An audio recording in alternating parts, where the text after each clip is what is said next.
ब्रह्मपुरी इंद्रपुरी साम्राज्य का एक छोटा सा राज्य था। इंद्रपुरी साम्राज्य के राजा नागार्जुन एक महान राजा थे जो हर साल अपने साम्राज्य में एक मुकाबला करवाते थे, जिसमें अपनी शक्ति और सामर्थ्य पर भरोसा करने वाला हर योद्धा भाग लेता था। इस मुकाबले के बाद उन योद्धाओं को पूर्वजों की गुफा में जाने का मौका मिलता था। आज से ठीक 3 दिन बाद यह मुकाबला था, जिसमें राज्य और उसके आसपास के दल के लीडर्स और उनके मेंबर्स के बच्चे भी भाग लेने वाले थे। यही वजह थी कि राज्य की सड़कों और बाजार में भारी मात्रा में भीड़ और चहल पहल थी। उसी समय आसमान से एक आग का गोला तेजी से नीचे गिरता हुआ आ रहा था, जिससे आसपास का वातावरण भी गर्म होने लगा। सड़कों पर मौजूद लोग आसमान से जमीन की ओर आते इस खतरे से अनजान थे। किसी का भी ध्यान आसमान की ओर नहीं था, क्योंकि सभी अपने कामों में व्यस्त थे। अचानक विद्युत नाम का एक लड़का जोरों से चिल्लाया, वो देखो, सूरज नीचे आ रहा है। उसकी इस बात पर वहां मौजूद लोग उसका मजाक उड़ाते हुए बोले, अरे देखो, ये पागल क्या कह रहा है, कभी सूरज भी नीचे आता है भला।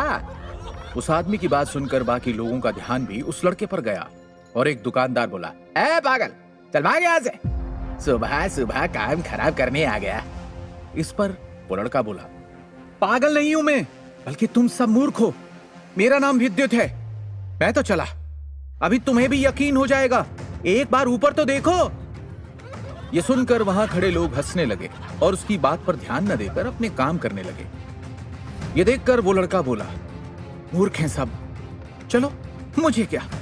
उसने एक बार फिर आसमान की तरफ देखकर कहा, अगर जल्द ही कुछ नहीं किया गया तो ये सभी लोग मारे जाएंगे। ये ख्याल आते ही वो तेजी से मीनार की ओर दौड़ा। मीनार एक घंटा घर की तरह था, जिसमें एक अग्निकुंड था। खतरे का आभास होते ही अग्निकुंड में आग लगाकर राज परिवार और ताकतवर वीरों को सूचना दी जाती थी, ताकि वो खतरे का सामना कर सके। वो लड़का यानी विद्युत तेजी से मीनार की ओर दौड़ा, पर अचानक सामने का नजारा देखकर उसके कदम रुक गए। विद्युत ने अपने मन में कहा, अगर मैंने इन सैनिकों को बताया तो ये लोग भी मेरा मजाक उड़ाएंगे, जैसे बाजार में उड़ाया गया था। मुझे इनसे छुपकर जाना होगा। यह सोचकर वो मुस्कुराया। फिर उसने अपने झोले से एक लाल पाउडर निकालकर भीड़ वाले इलाके में हवा में उड़ाया और छुप गया। जैसे ही वो पाउडर हवा में उड़कर लोगों की आंखों तक पहुंचा, वहां पर हंगामा मच गया।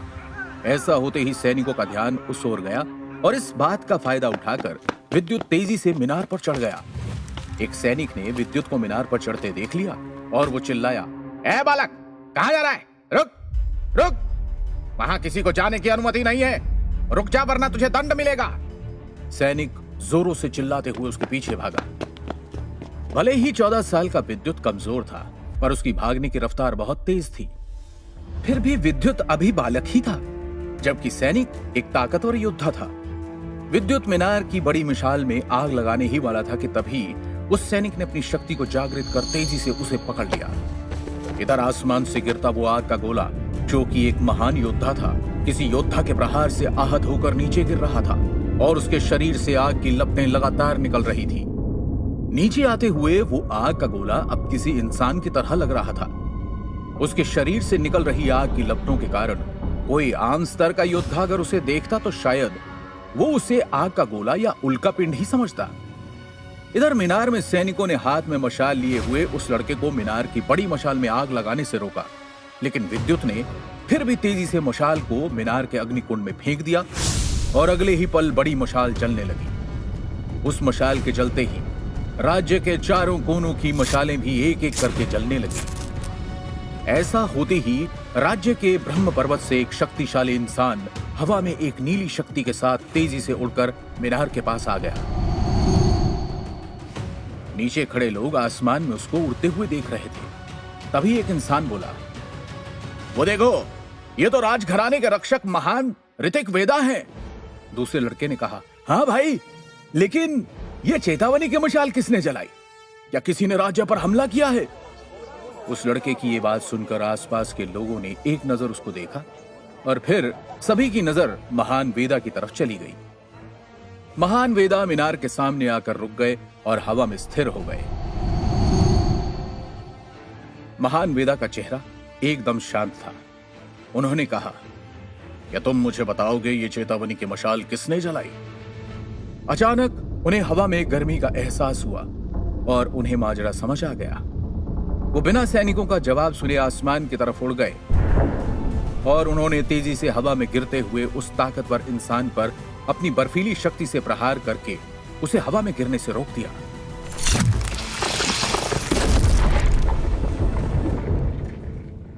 वेदा की शक्ति का असर इतना तेज था कि उनका शरीर एक नीली आभा से चमक रहा था।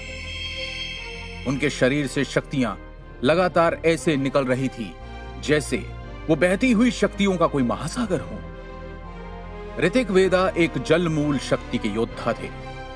उनका स्तर एक एलिमेंट गॉड का था। उनकी इन्हीं लाजवाब शक्तियों के कारण उन्हें वाटर एलिमेंटल गॉड भी कहा जाता था। एक वक्त था जब महान वेदा सबसे शक्तिशाली सुपर 7 वॉरियर्स दल का हिस्सा थे। समय बीतने के साथ ही सुपर 7 वॉरियर्स दल के योद्धा अलग अलग हो गए, जिनमें से कुछ योद्धा रहस्यमय तरीके से गायब हो गए और कुछ ने लीडर और रक्षक की उपाधि ले ली थी। जैसे ही इंद्रपुरी साम्राज्य के रक्षक महान ऋतिक वेदा ने उस अग्नि शक्तियों से घिरे आदमी को बचाया, वैसे ही उस बूढ़े आदमी की शक्ति को महसूस कर वो समझ गए कि वो कौन था।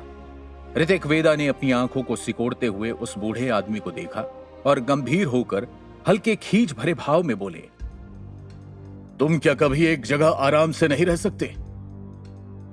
नीचे जमीन पर खड़े लोग ऋतिक वेदा और उस बूढ़े आदमी को हैरानी से देख रहे थे।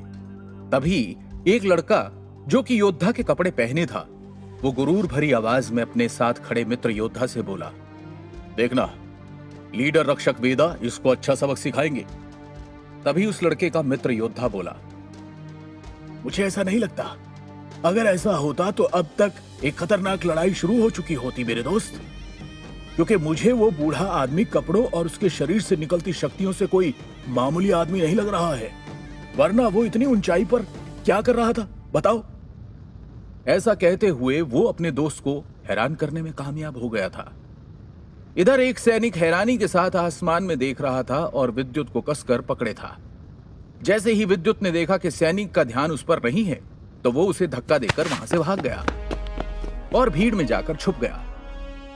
विद्युत ने यह इतनी तेज रफ्तार में किया कि जब तक सैनिकों का ध्यान उसकी ओर जाता, उनकी नजरों के सामने बस सैकड़ों लोगों की भीड़ थी। उस सैनिक ने जब उस लड़के को चालाकी से अपने हाथों से निकलकर गायब होते देखा, तो उसका गुस्सा चरम सीमा पर पहुंच गया। वो गुस्से में कहने लगा, यह लड़का तो बहुत तेज निकला। अगली बार ये मीनार के आसपास में दिखा तो देखना मित्र, मैं उसके हाथ काट दूंगा। अपने साथी सैनिक की बात सुनकर दूसरा सैनिक हंसते हुए बोला, ये तुम सिर्फ कह रहे हो या करके भी दिखाओगे मित्र? ये सुनकर वहां खड़े लोग भी हंसने लगे। उस सैनिक ने जब देखा कि उसके साथी सैनिक और सभी लोग उसका मजाक उड़ा रहे हैं, तो वो शर्मिंदगी के कारण दांत पीसते हुए पैर पटककर वहां से चला गया। उधर आसमान में ऋतिक वेदा और वो बूढ़ा आदमी बात कर ही रहे थे कि तभी एक तेज और ताकतवर शक्ति उनके पास आकर रुकी। अचानक वहां आई खूबसूरत पंखों वाली उस लड़की को देखकर ऋतिक वेदा और उस बूढ़े आदमी का ध्यान उस ओर चला गया। उस लड़की को देखकर उस बूढ़े आदमी ने शातिर मुस्कुराहट के साथ कहा, ये लो, आ गई मुसीबत। मैं इसी से बचकर भाग रहा था। न जाने इस खूबसूरत लड़की को मुझ बूढ़े आदमी से इतना लगाव क्यों है।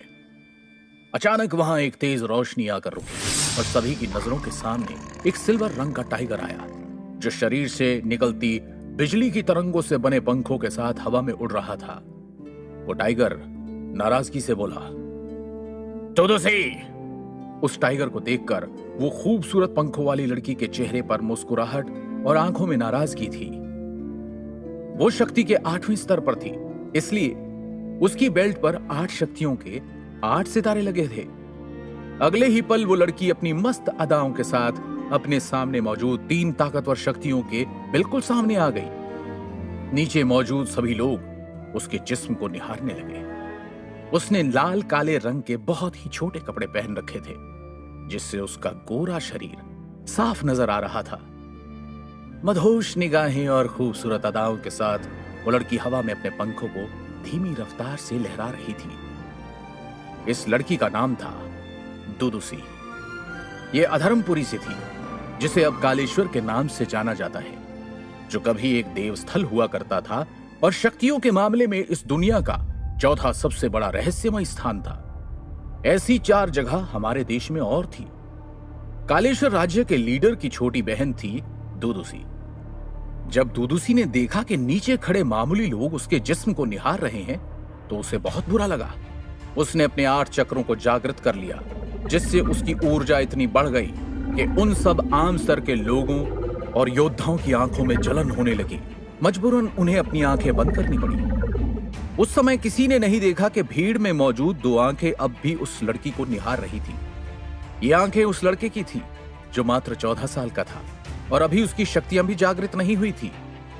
न जाने वो ये कैसे कर रहा था। इस बारे में कोई भी कुछ नहीं जानता था। आसमान में लीडर ऋतिक वेदा ने अपने सामने खड़ी दुदुसी को देखकर कहा, दुदुसी, अपनी शक्तियों को काबू में रखो, वरना। ऐसा कहते हुए उनके चेहरे पर नाराजगी थी। ऋतिक वेदा इससे आगे कुछ कहते कि तभी उनके सामने खड़ी दुदुसी ने उन्हें हंसते हुए रोककर कहा, वरना क्या, 2 मर्द और एक दिव्य रैंक का टाइगर मिलकर एक लड़की पर हमला करोगे? शर्म नहीं आती तुम सबको? ऐसा कहकर खूबसूरत जवान दुदुसी अपने बालों से खेलने लगी और फिर उसने मुस्कुराकर रक्षक वेदा की ओर देखते हुए कहा, अगर तुम चाहती हो कि मैं यहां से चली जाऊं, तो इस बूढ़े से कह दो कि मुझे वो अग्नि शक्ति ग्रंथ दे दे। दुदुसी की बात सुनकर वो बूढ़ा योद्धा सिल्वर थामा नाराजगी से बोला, ये मेरे जीवन की पूंजी है और मैं इसे अपने वारिस को ही दूंगा, तुम्हें नहीं। अगर मेरी शक्तियों पर सील नहीं चढ़ी होती तो मैं तेरी जुबान काट लेता, क्योंकि तेरी हैसियत ही नहीं है कि तू मुझसे ऐसे मुकाबला कर सके। उस वक्त हवा में उड़ रहे सिल्वर टाइगर के चेहरे पर भी नाराजगी थी। सिल्वर थामा की बात सुनकर दुदुसी मुस्कुराकर बोली, देखो, मेरे पास वक्त नहीं है। मेरे लीडर ने मुझे आदेश दिया है कि मुझे इस ग्रंथ को किसी भी कीमत पर हासिल करना है। इसलिए लीडर ऋतिक वेदा, आप मेरे रास्ते में ना आए, वरना मैं इन सबको अंधा कर दूंगी। इतना कहकर दुदुसी ने अपनी शक्तियों को बढ़ाया, जिससे सैकड़ों लोगों के दर्द से कराहने की आवाजें आने लगी। ये देख वेदा ने अपने हाथ को हवा में हिलाया और वो ग्रंथ उनके हाथ में आ गया। उन्होंने मुस्कुराते हुए वो ग्रंथ दुदुसी को दिखाया और जमीन की तरफ दूर फेंकते हुए कहा, अच्छा, अब तुम इन आम लोगों को निशाना बना रही हो, तो जाओ इन्हीं लोगों के बीच से वो ग्रंथ ढूंढ कर ले लो। जब दुदुसी ने देखा कि वो ग्रंथ भूमि की ओर गिरने लगा, तो वो अपनी शक्तियों को वापस लेने लगी ताकि वो उस ग्रंथ को देख सके। लेकिन इस वजह से शक्तियों का असर लोगों से हट गया और लोगों को राहत मिल गई। इससे पहले कि दुदुसी उस ग्रंथ के पीछे भूमि पर जाती, रक्षक वेदा ने अपनी शक्तियों की मदद से एक सील बना दी, जिससे पूरे इंद्रपुरी साम्राज्य के ऊपर एक कवच बन गया। जिसे देख दुदुसी ने नाराजगी से कहा, क्या तुम मुझसे मुकाबला करना चाहते हो? लेकिन तभी उसकी आंखों में खौफ नजर आने लगा, क्योंकि मौके का फायदा उठाकर बूढ़े थामा ने भी हवा में हाथ लहराया और उनके हाथ से निकली शक्तियों ने एक बड़े धनुष का रूप ले लिया और उसका निशाना था दुदुसी। दुदुसी ने देखा कि अगर उसने एक कदम भी बढ़ाया तो वो हमले का शिकार हो जाएगी। वो समझ रही थी कि भले ही उसकी शक्तियों का स्तर उसके सामने खड़े दोनों योद्धाओं से ज्यादा था, लेकिन अगर दोनों योद्धा मिलकर उससे लड़ने लगे तो शायद वो बुरी तरह से जख्मी हो जाएगी। इसी कारण वो परेशान हो गई। अचानक उसका ध्यान सामने की ओर गया। रक्षक ऋतिक वेदा ने अपने चक्रों को जागृत करके अपने शरीर का रूप बदल लिया और एक बड़े ही भयानक शेर के रूप में आ गए। उनके शरीर से भयानक और ताकतवर शक्तियां निकलने लगी। ऋतिक वेदा ने नाराजगी से कहा, इससे पहले कि मैं अपने समझौते को भूल जाऊं, चली जाओ यहां से। जब दुदुसी ने देखा कि वो बुरी तरह से फंस चुकी है तो वो घबराने लगी, पर उसने अपने चेहरे पर यह भाव नहीं आने दिया। वो बोली, रुको, मैं जा रही हूं, मैं हार मानती हूं, पर ध्यान रखना मैं लौटूंगी जरूर। और जब मैं लौटूंगी तो इस बूढ़े और उस ग्रंथ दोनों को साथ ले जाऊंगी। ऋतिक वेदा उसकी धमकी सुनकर इतना नाराज हो गए कि वो आगे बढ़ते हुए बोले, हम दोनों मिलकर इसे अभी खत्म कर देते हैं। उनके शरीर से शक्तियां बाहर निकलने लगी, लेकिन तभी उनके कदम पीछे खड़े बूढ़े थामा की आवाज सुनकर रुक गए। बूढ़े थामा गंभीर आवाज में बोले, हम उसे नहीं मार सकते। अगर हमने ऐसा किया तो एक महायुद्ध होगा और वो आएगा जिसका सामना भले ही हम सातों मिलकर कर ले, लेकिन एक बार फिर हजारों लोग मारे जाएंगे। इसलिए इसे जाने दो। ये देख ऋतिक वेदा, जो कि एक शेर के रूप में थे, तेज दहाड़ के साथ अपनी भारी आवाज में बोले, जाओ, चली जाओ यहां से, इससे पहले कि मेरा मन बदले। कहां गायब हो गया था वो लड़का विद्युत? क्या है उस अग्नि शक्ति ग्रंथ में? क्या दुदुसी फिर से लौट कर आएगी? जानने के लिए सुनते रहिए रहस्य, रोमांच